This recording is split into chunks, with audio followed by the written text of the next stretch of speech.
recent results of occult investigation into life between death and rebirth.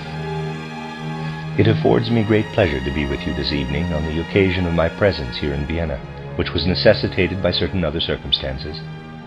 As this is a special meeting, I would like to speak about more intimate matters that can only be dealt with in smaller groups, long acquainted with spiritual science.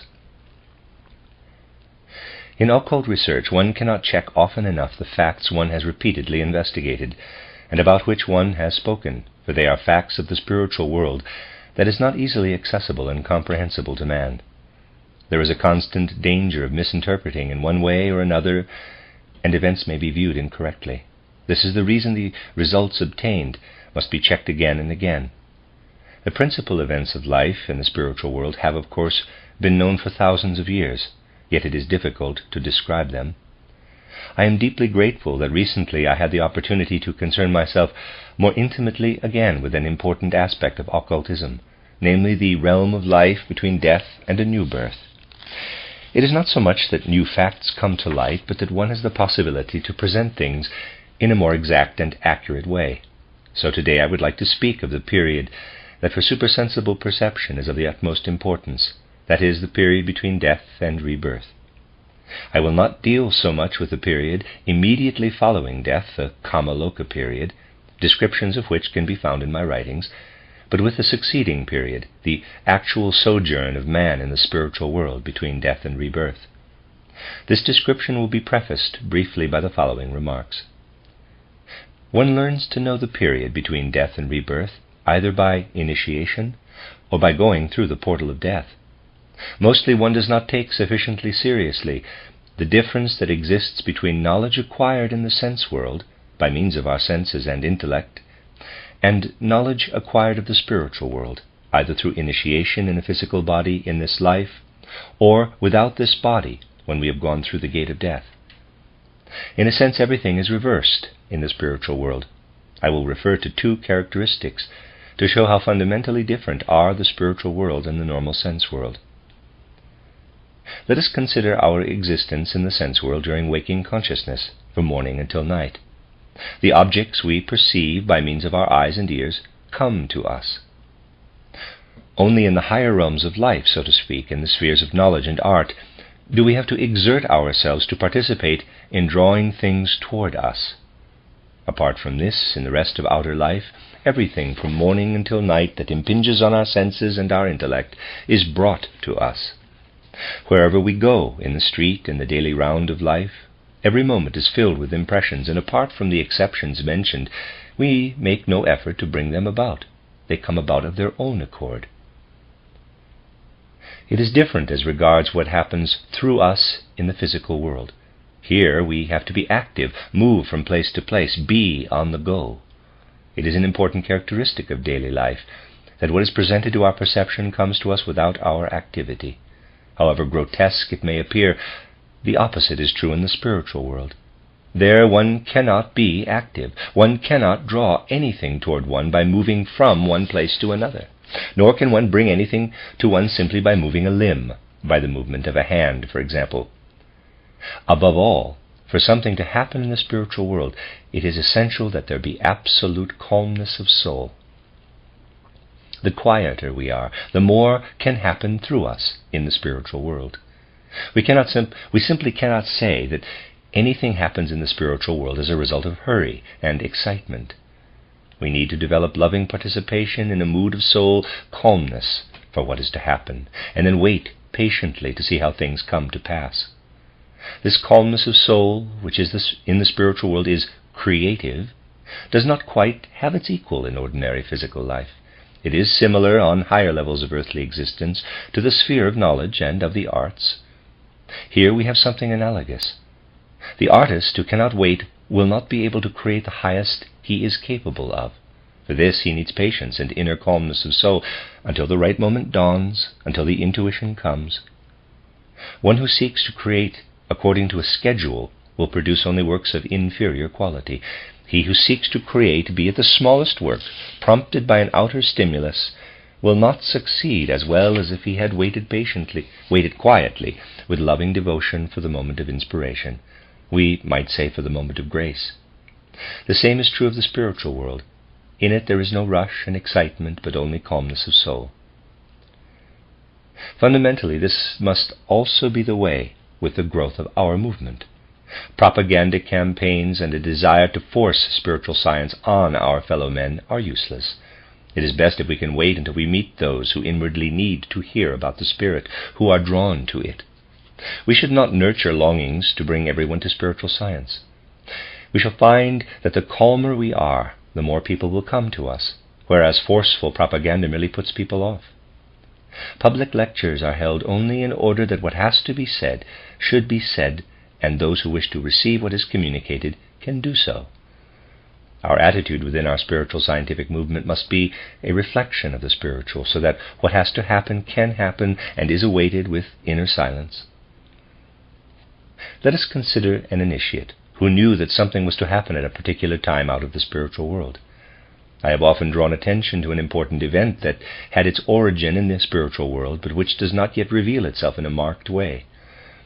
I refer to the year 1899, the end of the small Kali Yuga. That year brought a certain impulse that was to give mankind the possibility of an inner soul awakening. In earlier times it was produced by external stimuli from the spiritual world, usually denoted as chance occurrences. I would like to relate a particular instance. In the 12th century there lived a certain personality named Norbert, who founded an order. At first he led a worldly, dissolute life. Then one day he was struck by lightning. Such events are by no means rare in history. A flash of lightning can have the effect of shaking up the physical and ether bodies. His whole life was changed. Here we have an example of how an outer happening is used by the spiritual world to alter the course of a man's life. Such chance phenomena are not uncommon. They completely shake up the connection between the physical and ether bodies and radically transform the individual concerned. That was the case in this instance. It is not a question of coincidence. Such events are carefully prepared in the spiritual world so as to bring about a change in a person. Since the year 1899, however, such happenings have taken on a more intimate character. They are less outward, and the human soul is deepened more and more inwardly. In fact, in order to produce such a universal revolution as that of 1899, not only all the powers and beings of the spiritual world had to cooperate, but also the initiates who lived on earth. They do not say, quote, "prepare yourselves," unquote. They do not shout it in people's ears, but they act in such a way that the impulse comes from within, so that people learn to understand it from within.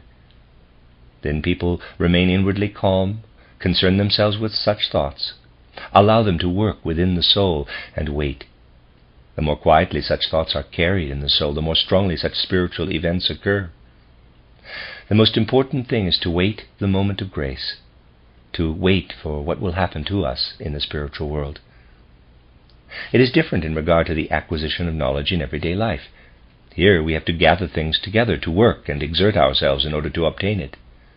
In the physical world, the rose we find along the wayside gladdens us. This would not happen on the spiritual plane. There something similar to a rose would not appear unless we had exerted ourselves to enter a particular realm of the spirit in order to draw it toward us. In fact, what we have to do here to act, we do in the spiritual world in order to know. And what has to happen through us has to be awaited in stillness. Only the higher activities of man, where the spiritual world weaves into the physical, afford a reflection of the events in the spiritual world. That is why it is essential, if one wishes inwardly to understand what is imparted by spiritual science, to develop two qualities of soul. Firstly, love for the spiritual world, which leads to an active grasping of the Spirit and is the surest way of enabling us to bring the things of the Spirit toward us. And, secondly, inner rest, a calmness of soul, a silence free from vanity or ambition, anxious to attain results, but capable of receiving grace, able to await inspiration. In actual cases, this patient expectation is not easy, but there is a thought that can help us to overcome obstacles. It is difficult to accept because it strikes so deeply against our vanity. This thought is that in the universal pattern, it is of no importance whether something happens through us or through another person. This should not deter us from doing everything that has to be done. It should not prevent us from performing our duty, but it should keep us from hurrying to and fro. How glad every individual feels that he is capable, that he can do it. A certain resignation is necessary for us to feel equally glad when someone else can and does do something. One should not love something because one has done it oneself, but love it because it is in the world, irrespective of whether he or someone else has done it. If we repeatedly ponder this thought, it will lead most certainly to selflessness. Such moods of soul are essential to enter into the spiritual world, not only as an investigator, but able to understand what has been discovered. These inner attitudes are far more important than visions, although they too have to be present. They are essential because they enable us to evaluate the visions rightly. Visions. One need only mention the word and everybody knows what is meant by it. Actually, the whole of our life after death, once Kamaloka is over, consists of visions. When the human being has gone through the gate of death and Kamaloka, and then enters the actual spiritual world, he lives in a realm in which it is as if he were surrounded from all sides by mere visions, but visions that are mirror images of reality. In fact, we can say that just as we perceive the physical world by means of colors that the eye conjures forth for us, and sounds mediated by the ear, we experience the spiritual world after death by means of visions in which we are enveloped. Now, as I wish to speak more intimately of these things, I shall have to use a more descriptive form. Certain things may sound rather strange, but that is how they reveal themselves to genuine spiritual investigation. The Kamaloka period unfolds as I have described it in my book Theosophy, but it can be characterized also in a different way. One may, for instance, ask, quote, when a person has gone through the gate of death, where does he feel himself to be? Unquote. One can answer this question by asking, quote, where is man during his Kamaloka period? Unquote. This can be expressed spatially in words that express our physical world. Imagine the space between the earth and the moon, the spherical space described when the orbit of the moon is taken as the outermost path away from the earth. Then you have the realm in which man, loosened from the earth, dwells during the Kamaloka period. It may sound strange, but when the Kamaloka period has been completed, a human being leaves this sphere and enters the actual celestial world. Also in this connection, accurate and genuine investigation shows that things are reversed in relation to the physical plane. Here we are bound outwardly to the earth, surrounded by the physical world and separated from the heavenly spheres.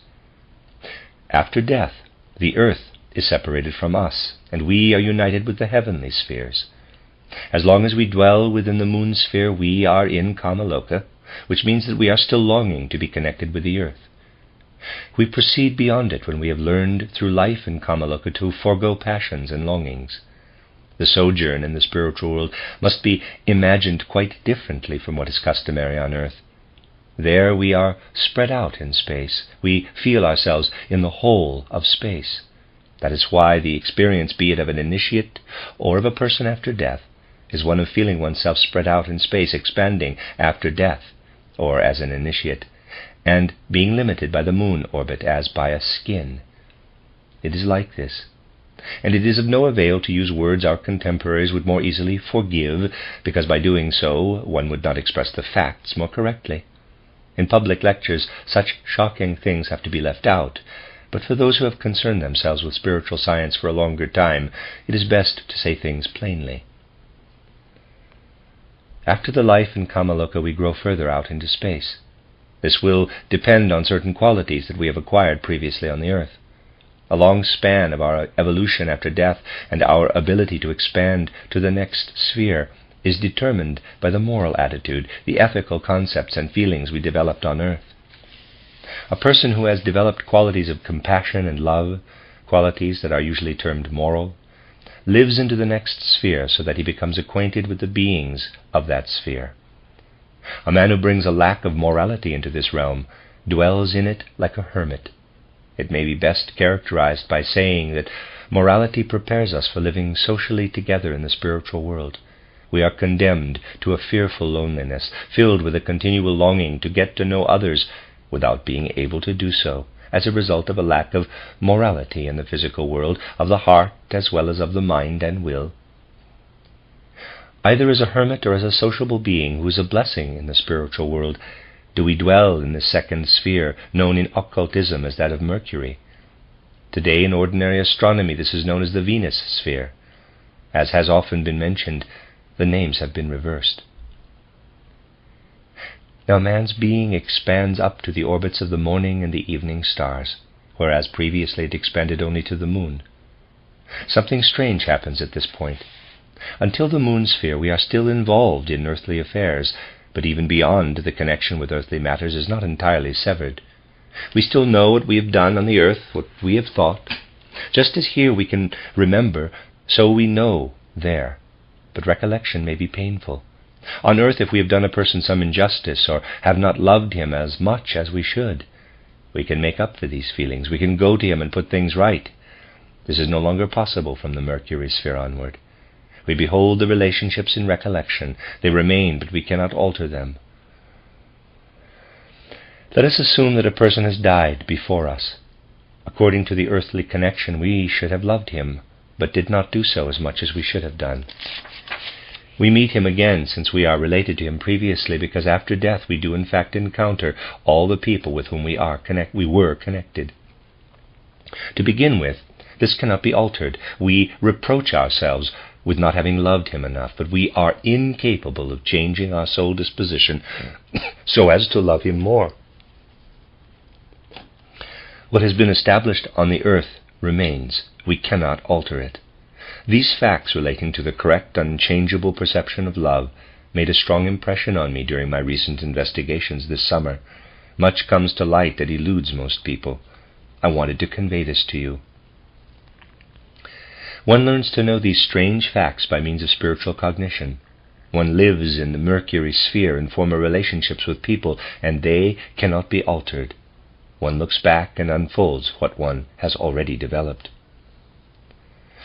Although I have concerned myself a great deal with Homer, yet a particular passage became fully clear only during recent occult investigations, when the facts described came powerfully to me.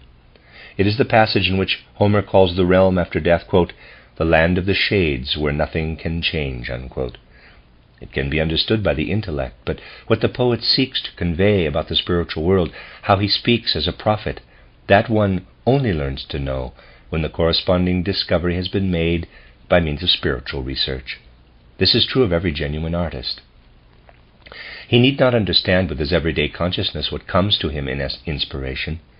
What humanity has received through its artists in the course of centuries will not fade because of the spreading of our spiritual movement.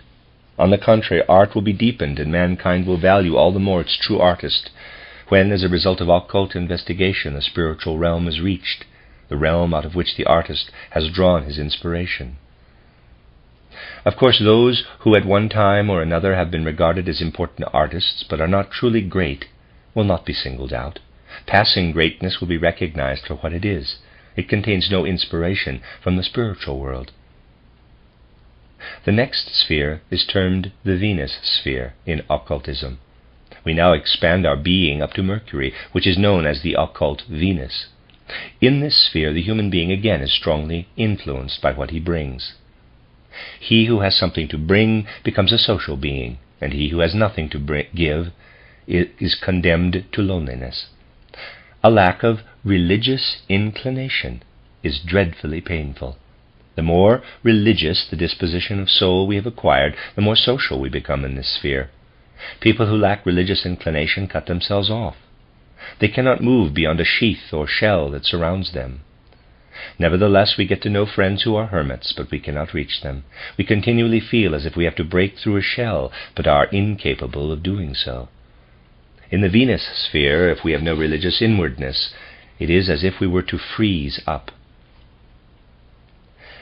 This is followed by a sphere in which, however strange it may appear, the human being, and this is so for everyone after death, expands up to the sun. In the not-too-distant future, different concepts will be held about the heavenly bodies from those adhered to by astronomy today. We are connected with the sun. There is a period between death and rebirth when we become sun beings. But now something further is necessary. In the first sphere we need moral inclination, and in the Venus sphere a religious life. In the Sun sphere, it is essential that we truly know the nature and being of the Sun spirits, and above all, the ruling Sun spirit, the Christ, and that we made a connection with him on earth. When mankind still possessed an ancient clairvoyance, this, with the Christ connection, was established by living into the divine grace of the past. This has vanished, and the mystery of Golgotha, prepared by the Old Testament, was there to bring an understanding of the Sun being to man. Since the mystery of Golgotha, mankind has naively endeavored to draw toward the Christ. Today this no longer suffices. In our time, spiritual science must bring an understanding of the Sun being to the world. It was clearly understood for the first time during the Middle Ages, when the Grail saga found its deeper origin in Europe. Through the understanding given by means of spiritual science, what was brought by the lofty Sun spirit, by the Christ who came down and through the mystery of Golgotha has become the spirit of the earth, will be retrieved. The impulse given by the mystery of Golgotha is destined through spiritual science to unite all religious creeds in peace over the whole earth.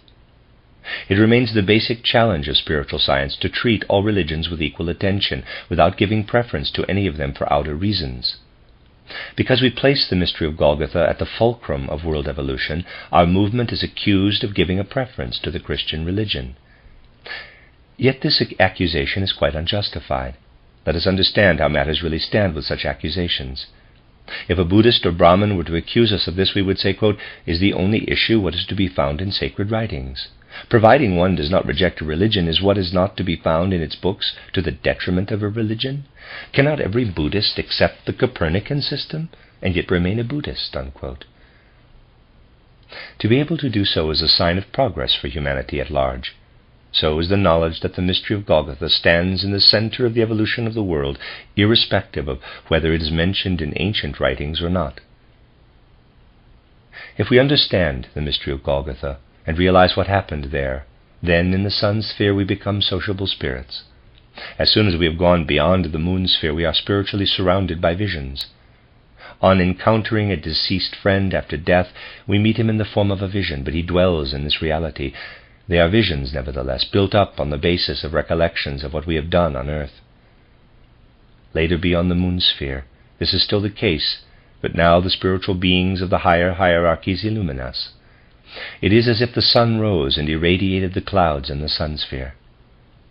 Just as we only learn to know the spiritual hierarchies in the Mercury sphere if we have a religious inclination, so in the Sun sphere we must be permeated by a Jehovah Christian mood of soul. The outer spiritual beings approach us. Again, something remarkable occurs, confirmed by objective occult research. Beyond the Moon, the human being is like a cloud woven out of spirit, and when he enters the Mercury sphere, he is illumined by spiritual beings. That is why the Greeks called Mercury the messenger of the gods. In this sphere, lofty spiritual beings illumine man. We gather mighty impressions when we unfold out of the realm of occult investigation what has been given to humanity in the form of art and mythology. So, Christ-filled, we live into the Sun sphere. As we proceed, we enter into a realm where the Sun is now below us, as previously was the earth. We look back toward the Sun, and this is the beginning of something strange. We become aware that we have to recognize yet another being, the spirit of Lucifer.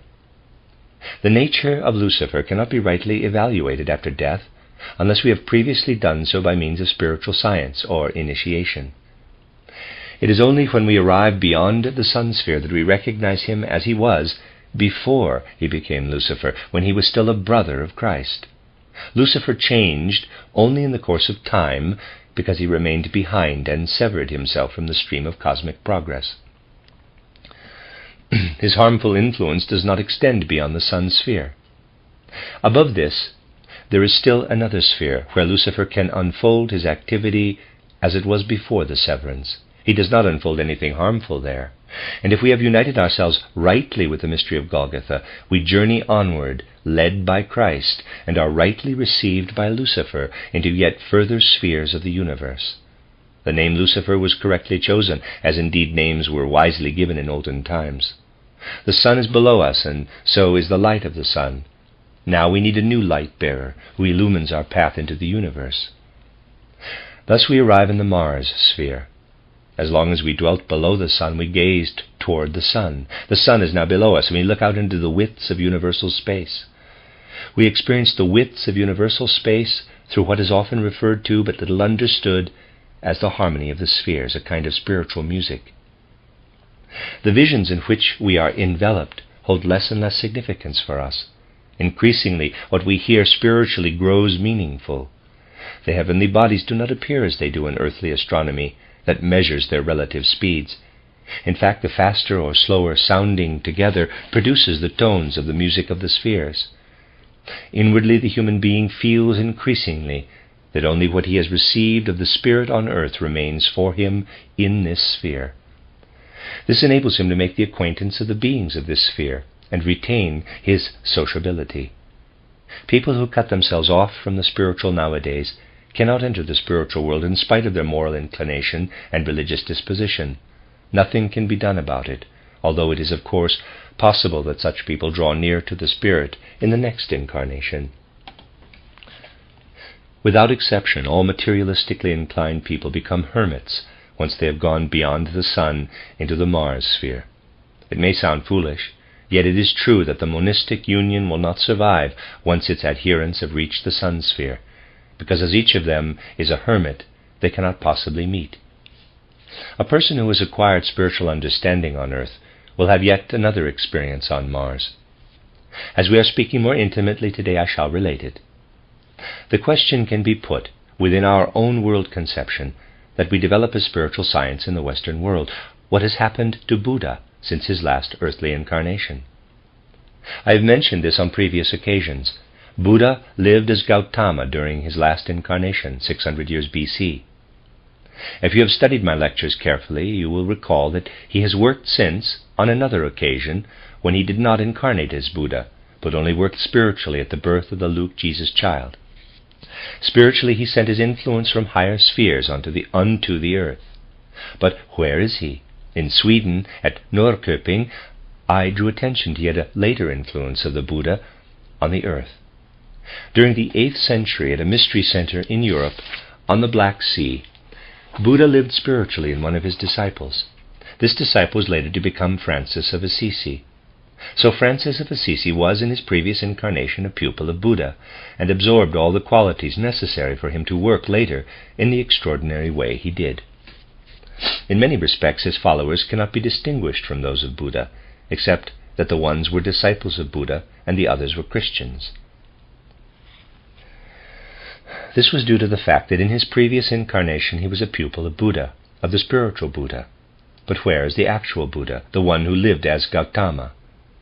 He became for Mars what Christ has become for the earth. He accomplished a kind of mystery of Golgotha for Mars and brought about the extraordinary redemption of the Mars inhabitants.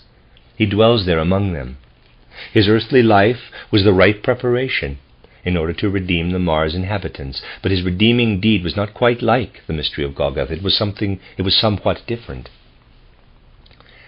Spiritually, man lives in the Mars sphere as indicated. Then he proceeds further and lives into the Jupiter sphere. His connection with the earth, which up until now still continued slightly, has become quite meaningless. The sun still has a limited influence on him, but now the cosmos begins to work powerfully upon him. Everything is now working from outside, and man receives cosmic influences. The entire cosmos works through the harmony of the spheres, which assumes even other forms the further we investigate life between death and rebirth. It is not easy to characterize the change that occurs in the harmony of the spheres. As it cannot be expressed in words, we may use an analogy. The harmony of the spheres transforms itself in the passage from Mars to Jupiter as orchestral music would change into choral music. Jupiter as orchestral music would change into choral music. It becomes increasingly tone, filled with meaning, expressive of its actual being. The harmony of the spheres receives content as we ascend into the sphere of Jupiter, and in the Saturn sphere full content is bestowed upon it as the expression of the cosmic word, out of which everything has been created, and which is found in the Gospel of St. John. Quote, "In the beginning was the Word," unquote. In this word, cosmic order and cosmic wisdom sound forth. Now the one who is prepared proceeds into other spheres, the spiritual person farther, the less spiritual not so far. But he comes into quite a different condition from the previous one. One might characterize it thus. Beyond Saturn a spiritual sleep begins, whereas during the previous stages one was spiritually awake. From now onward consciousness is dimmed. Man dwells in a benumbed condition that makes it possible for him to undergo still other experiences. Just as in sleep we do away with tiredness and gather new forces, so as a result of the dimming of consciousness, when we have become a fully expanded spatial sphere, spiritual forces stream in from the cosmos. First we have sensed it, then we have heard it as a universal orchestra. Then it has sung forth, and we have perceived it as the word. Then we fall asleep, and it penetrates us. During this period we again travel through all the spheres, but with a dimmed consciousness. Our consciousness becomes ever dimmer.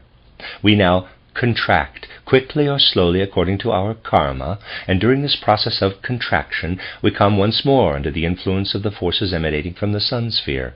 We journey back from sphere to sphere through the cosmos. Now, we are not sensitive to the influence from the moon sphere. We proceed unaffected, unhampered, as it were, and continue to contract until we unite ourselves with the small human germ that goes through its development before birth. Unless physiology and embryology receive their facts from occult investigation, they cannot contain the truth, for the embryo is a reflection of the vast cosmos.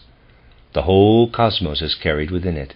The human being carries as a potential power within him what happens physically between conception and birth, and also what he undergoes during the period of cosmic sleep. Here we touch upon a wonderful mystery. It actually only has been indicated or portrayed in our time by artists. In the future it will be understood better. We shall come to experience what really lives in the Tristan story, in the Tristan mood. We shall understand that the whole cosmos streams into the love of Tristan and Isolde, and we shall recognize it truly as the course of man's development between death and rebirth. What has been gathered from the cosmos, from Saturn, influences lovers who are brought together. Many things are turned into cosmic events. They should not be analyzed intellectually, but we should experience what connects man truly to the whole cosmos. That is why spiritual science will certainly succeed in developing a new sense of devotion, a true religion in people, because it will be understood that often the smallest things have their origin in the cosmos. We learn rightly and wisely to relate what lives in the human breast to its origin when we consider its connection with the cosmos. Thus, from spiritual science, an impulse can pour out for the whole of life, for the whole of mankind, toward a really new attitude that has to come. Artists have prepared it, but a true understanding must be created first through a spiritual inclination. I wanted to convey these indications on the basis of renewed, intimate investigations of the life of man between death and rebirth. There is nothing in spiritual science that will not also move us in our deepest feelings. When rightly understood, nothing remains a mere abstract representation. The flower we behold gives more joy to us than when the botanist tears it to shreds. The far distant starry world can evoke a vague sensing in us, but the reality only dawns when we are able to ascend into the heavenly spheres with our soul. We rob the plant by our dissection, but not the starry world when we ascend beyond the plant and recognize how the spirit is related to it. Kant made the remarkable utterance of a man who understands morality in a one-sided way. Two things moved him deeply, the starry heavens above and the moral law within. Both are really the same. We only gather them into us out of heavenly realms. If we are born with a moral inclination, it means that on the return journey during the condition of sleep, the Mercury sphere was able to bestow much upon us. It was the Venus sphere, if we are endowed with religious feelings. As every morning on earth we awaken, strengthened and refreshed with new forces, so we are born, strengthened by the forces given by the cosmos, and we receive them in accordance with our karma. The cosmos can bestow forces that are predispositions from birth, inasmuch as karma will allow. Life between death and rebirth falls into two parts. To begin with, it is unalterable. We ascend, the beings approach us. We enter into a condition of sleep, and then change can occur. The forces now enter with which we are born.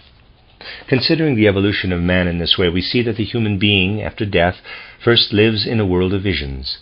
He only learns to recognize later what he really is as a soul spiritual being.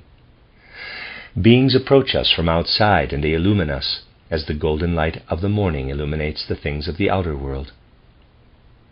Thus we ascend, and the spiritual world penetrates into us. We do not live into the spiritual world from outside until we have become mature enough to experience what we are in our visionary world, until we encounter the beings of the spiritual world who approach us from all sides like rays. Transfer yourself into the spiritual world as if you could behold it. There a man emerges in the form of a visionary cloud, as he truly is. Then the beings can approach and illumine him from outside. We cannot see the rose when it is dark. We switch on the light, and because the light falls on the rose, we can see it as it really is. So it is when the human being ascends into the spiritual world. The light of the spiritual beings draws near to him. But there is one moment when he is clearly visible, illumined by the light of the hierarchies, so that he reflects back the whole of the outer world. The entire cosmos now appears as if reflected by man. You can imagine the process. First you live on as a cloud that is not sufficiently illumined. Then you ray back the light of the cosmos, and then you dissolve. There is a moment when man reflects back the cosmic light. Up to this point he can ascend. Dante says in his Divine Comedy that in a particular part of the spiritual world one beholds God as man. This is to be taken literally, otherwise it would not make any sense at all. One can, of course, accept it as a beautiful thought, as aesthetes do, and fail to understand its inner content. This is again an instance where we find the spiritual world mirrored in the works of great artists and poets. This is also the case with the great musicians of more recent times, in a Beethoven, a Wagner, a Bruckner. It can happen with one as it did with me a few days ago when I had to resist a certain piece of knowledge because it was too astonishing. In Florence we find the Medici chapel where Michelangelo created 2 memorial statues to the Medici and 4 allegorical figures representing day and night, dawn and dusk. One easily speaks about a cold allegory, but when one looks at these 4 figures they appear anything but a cold allegory. One of the figures represents night. Actually, research in this domain is not particularly enlightened, for you will find it mentioned everywhere that of the 2 Medici statues depicting Lorenzo and Giuliano, Lorenzo is the thinker. But occult investigation has confirmed that the opposite is true. The one said to be Lorenzo by art historians is Giuliano, and vice versa. This can be proved historically with reference to the natures of the 2 personalities. The statues rest on pedestals, and it is likely that in the course of time they have been interchanged. But this is not really what I wanted to say. I only draw your attention to this to show that in this respect outer research misses the mark. The figure, night, can be made the object of a fine artistic study. The gesture, the position of the resting body with the head supported by the hand, the arm placed on the leg. In fact, the whole arrangement of the figure can be studied artistically. We can sum it up by saying that if one wished to portray the human etheric body in its full activity, then one could only represent it in the form of this figure. That is the outer gesture expressing a human being at rest. When man sleeps, the etheric body is most active. In the figure of night, Michelangelo has created the corresponding position. This reclining figure represents the most expressive portrayal of the active etheric or life body. Now let us go over to day, which lies on the opposite side. This represents the most perfect expression of the ego, the figure dawn of the astral body, twilight of the physical body. These are not allegories, but truths taken from life, immortalized with remarkable artistic penetration. I kept away from this knowledge, but the more accurately I studied it, the clearer it became. I am no longer astonished at the legend that originated in Florence at the time. It tells that Michelangelo had power over night, and when he was alone with her in the chapel, she would stand up and walk about. As she represents the etheric body, it is not surprising. I only mention this in order to show how clear and intelligible everything becomes the more we view it from the aspect of occultism. The greatest contribution to the development of spiritual life and culture will be accomplished when human beings meet in such a way that each presupposes and then senses the occultly hidden in the other. Then will the right relationship be established from man to man, and love will permeate the soul in a truly human way. Man will meet man in such a way that one will sense the sacred mystery of the other. It is only in such a relationship that the right feelings of love can be cultivated.